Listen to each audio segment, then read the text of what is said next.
Olá, pessoal, bem-vindo ao podcast Hora da Qualidade. Hoje temos duas convidadas especiais e eu vou deixar que elas se apresentem. Oi, João. Eu sou a Mariana Chaves, eu sou engenheira de telecomunicações. Eu trabalho na NCC há 12 anos e eu iniciei meu trabalho no time de avaliação de produtos de telecomunicações para a certificação Anatel.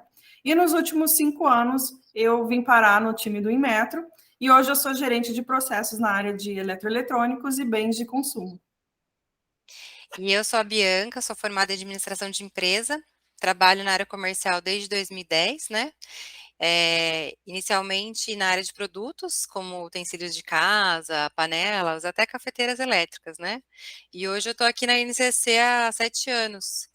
E eu atuo nessa parte relacionada à venda de serviços, né, relacionada à certificação do Inmetro, e também a outros tipos de avaliação de acordo com a necessidade de cada cliente, tá? Legal. Então, acho que para a gente startar, né, Mariana e Bianca, eu queria que vocês falassem um pouco quais serviços, né, que a NCC faz. Ah, legal. A nós aqui da NCC, né, nós pertencemos a um grupo da Bureau Veritas, que é um grupo bem antigo, né, desde 1828. Ela é dedicada, né, a essa realização de avaliação da conformidade e de certificação. Além disso, a gente também é acreditado para, a gente é um organismo designado, né, da Anatel, onde a gente pode conduzir todo esse processo de avaliação da conformidade técnica, que envolve desde certificação de antenas, roteadores, tem produtos também relacionados à telecom, né? Outro ponto legal que a gente gostaria de falar é que a gente também oferece serviços relacionados à ISO 9001, que avalia a parte do sistema de gestão, e a 13485, que é mais voltada para a área médica, né? Sim. E hoje também a gente é um organismo de acreditação de produtos do Inmetro. Então, dentro dos nossos escopos, são 40 escopos diferentes, que vai desde aspiradores de pó, aquecedor a gás, é uma gama muito grande, né? E a gente também tem produtos relacionados à área médica, atmosfera explosiva. Nós aqui, eu e a Mariana, né, a gente atua no escopo relacionado à EE, que são produtos eletroportáteis também, né, e inclusive a gente verificou, né, e teve uma alteração da portaria, a gente seguia a 371, né, e agora ela passou a ser 148. Sim. Tá? E o tema do podcast vai ser esse, né? Essa alteração que é a portaria 148, né, do Inmetro. Ela veio para mudar e mudar alguns pontos, né?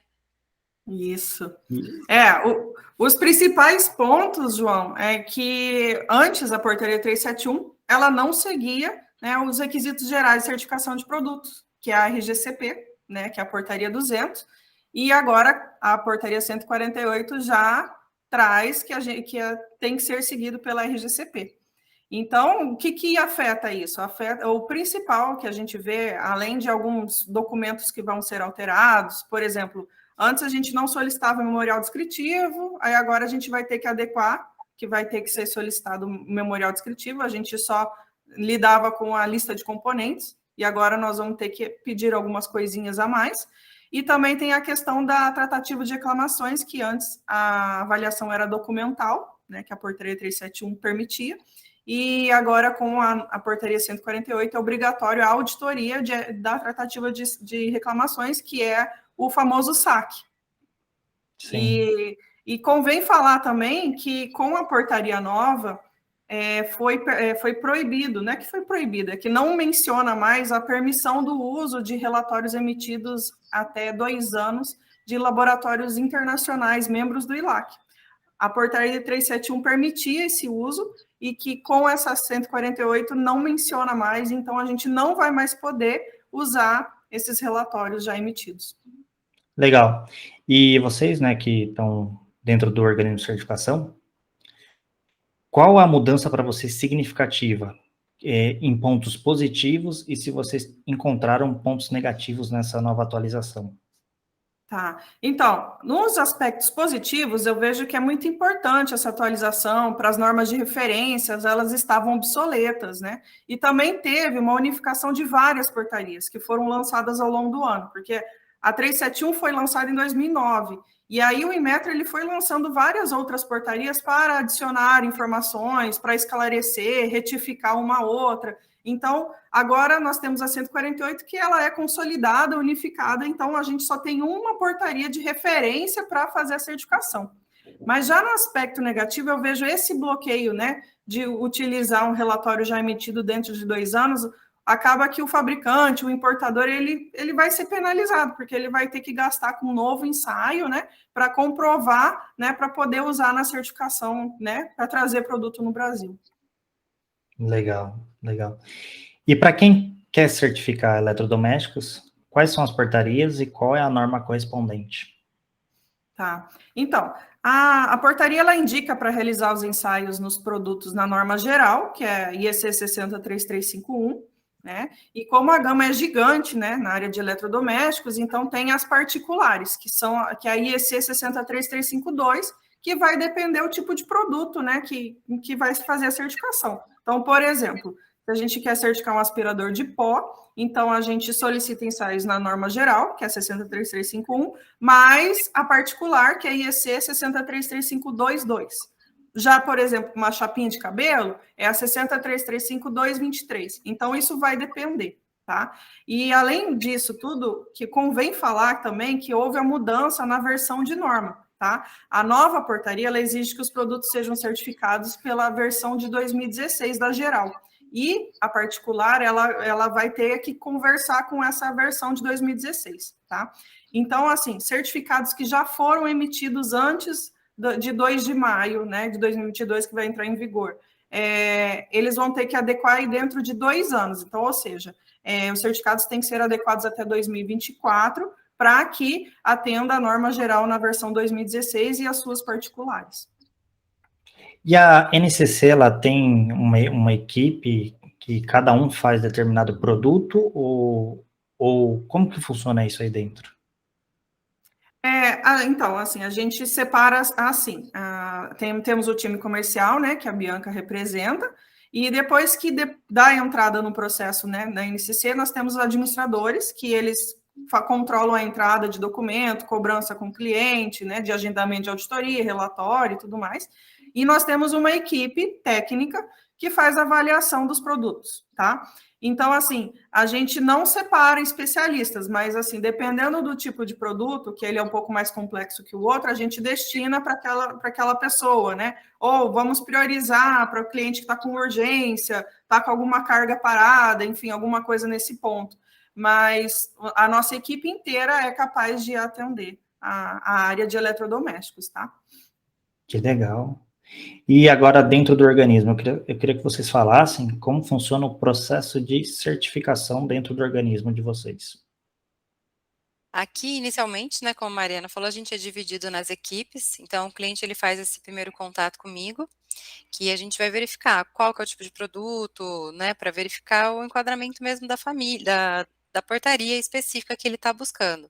Então, a gente identificou que o produto é da portaria de eletrodomésticos, aí a gente vai montar um requisito técnico pela nossa área também especializada, né? Então, eles montam de acordo com o tipo do produto, vai verificar a norma que deve ser aplicado o ensaio, e a gente elabora o plano, né? Para mandar junto com a proposta. A gente verifica também onde que é o local de fabricação, que é um ponto importante. Essa portaria exige que a gente seja, né, dependendo do modelo que o cliente vai escolher, a gente pode falar um pouquinho mais para frente, a gente vai auditar esse sistema de gestão, então é importante saber onde ele é fabricado, e a gente monta a proposta. Então, depois de aprovada essa proposta, a nossa equipe vai recolher as documentações que a portaria exige, manual, a etiqueta, vai verificar se está conforme a exigência, né? E estando tudo conforme, a gente emite o certificado final, dando ok, avaliação, né, que está conforme aquele produto, ele pode ser comercializado, pode ser importado, tudo isso. Tá? Legal.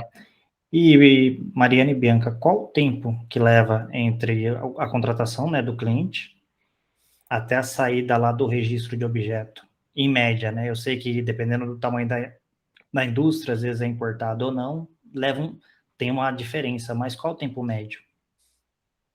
Normalmente, igual você falando, depende de vários fatores, né? Mas se tudo já estiver encaminhado, a gente costuma falar de 45 a 60 dias, porque vai depender de marcar a auditoria, os ensaios. Então, se conseguir fazer todos esses processos juntos, o prazo vai ser menor. Mas se, primeiro eu vou marcar a auditoria de fábrica, depois eu vou fazer o ensaio. Então, assim, a gente pode trabalhar eles separados, mas, ou então junto, tudo vai depender, mas uma média mesmo é de 45 a 60 dias, tá? Nossa, eu achava que o tempo era maior. É Depende, né? porque se estende, porque, assim, a documentação às vezes acaba o cliente tendo algumas dificuldades de preenchimento de manual, passar as informações mais técnicas, né, que em alguns produtos vai precisar de esquema elétrico, né, Mari?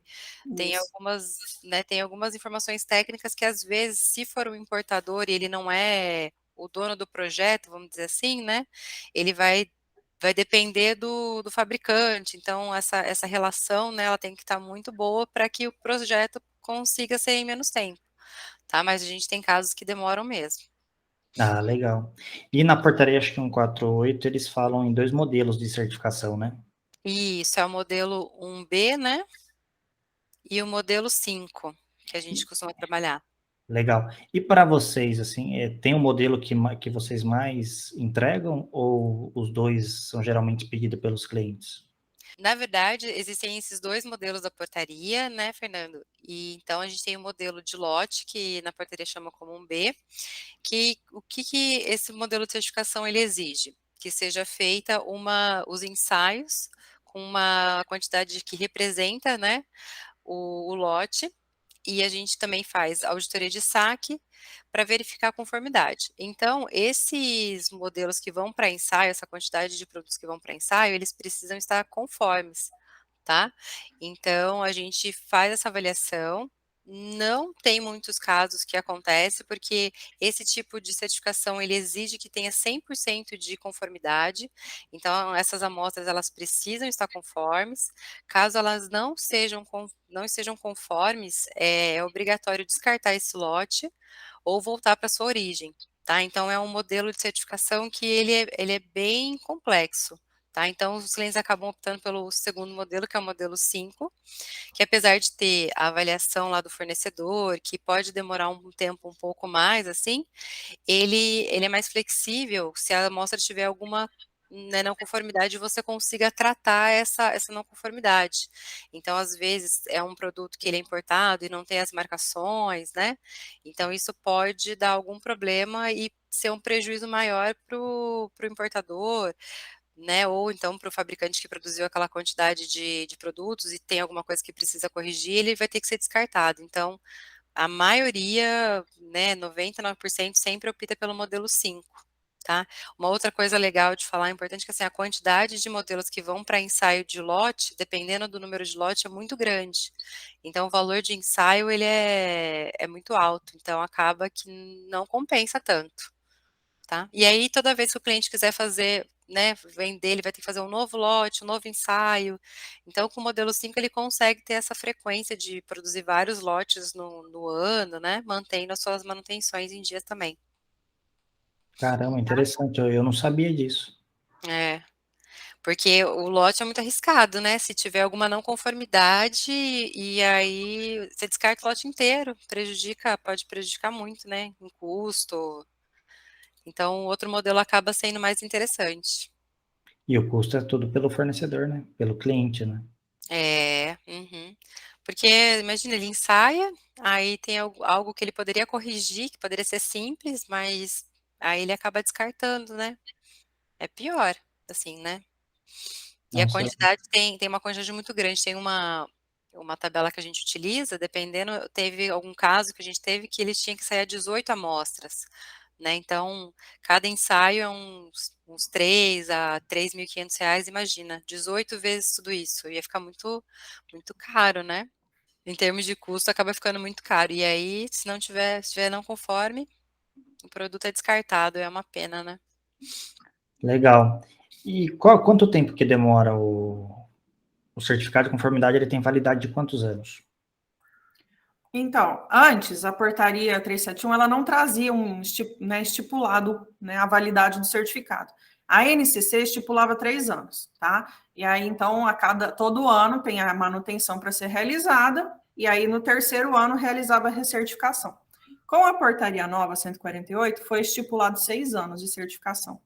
Então, todos os certificados, né, da NCC, nos períodos de manutenção, nós vamos atualizar o certificado, visando a data que foi emitida a certificação inicial, e aí contar 6 anos para o certificado. Então, a gente vai adequar todos, né? Mas, assim, a manutenção continua sendo anual, né? E o que muda é que com 6 anos tem a recertificação. O Inmetro, ele entende que a recertificação é como se fosse uma certificação inicial, em que o cliente tem que enviar toda a documentação novamente, a fim de validar tudo de novo, né? Mas a gente tem um tratamento de que a gente sempre questiona todas as atualizações, então a gente sempre estimula o cliente a deixar o processo atualizado. Dessa forma, eu entendo que a recertificação não vai ser tão pesada como uma certificação inicial, que tem que ver aquela toda documentação nova e tudo, né? Porque a gente sempre está atualizando o processo, tá? Então, independente da recertificação ou manutenção, nós sempre estamos estimulando o cliente a sempre deixar o processo atualizado. Legal. Acho que ficou bem claro aí o objetivo dessa portaria, né? Acho que também quem tiver dúvida, acho que só falar com vocês duas, né? Ligar para vocês. Isso aí, pode ligar. A Bianca tá aí, ó. Não, brincadeira, pode me ligar. Se vocês quiserem procurar a gente lá no LinkedIn, ou então o nosso site, né? Pode procurar por NCC Group Brasil, que vocês vão nos encontrar lá também. Aí depois a gente deixa o contato também, né, João, para caso precisarem. Sim. Né? Então, para fechar, Mariana e Bianca, eu queria agradecer de coração aí pelo podcast. E fica o convite, né, Bianca? A gente já tinha conversado para outros, porque tá tendo muita portaria nova aí que a gente está vendo, uma atrás da outra. Eu acho que tá ficando bom pelo alto nível que eles estão fazendo, igual a ISO, né? E aí eu queria agradecer por tudo, por esse podcast. E deixo para vocês. João, desculpa. João, agradeço muito a oportunidade, foi um prazer enorme. Estava nervosa e aí foi tão um bate-papo aqui que foi, né? Nem vi passar. Então, agradeço a oportunidade, estamos à disposição. Quem sabe a gente põe o pessoal do nosso time aí para conversar contigo sobre as outras portarias, tá? Legal. Agradeço aí em nome da NCC e quem sabe aí a gente se encontra numa próxima. João, também quero agradecer aí. Desculpa a demora, tá? Mas o importante é que deu certo. E com certeza a gente tem bastante escopo aí para conversar. Vamos depois bater mais um papo aí com os demais escopos aí. Legal. Obrigada. Fica aqui, então, o meu agradecimento. Então, pessoal, curta, siga e compartilhe, porque sempre tem novidades. Então, um forte abraço e até a próxima.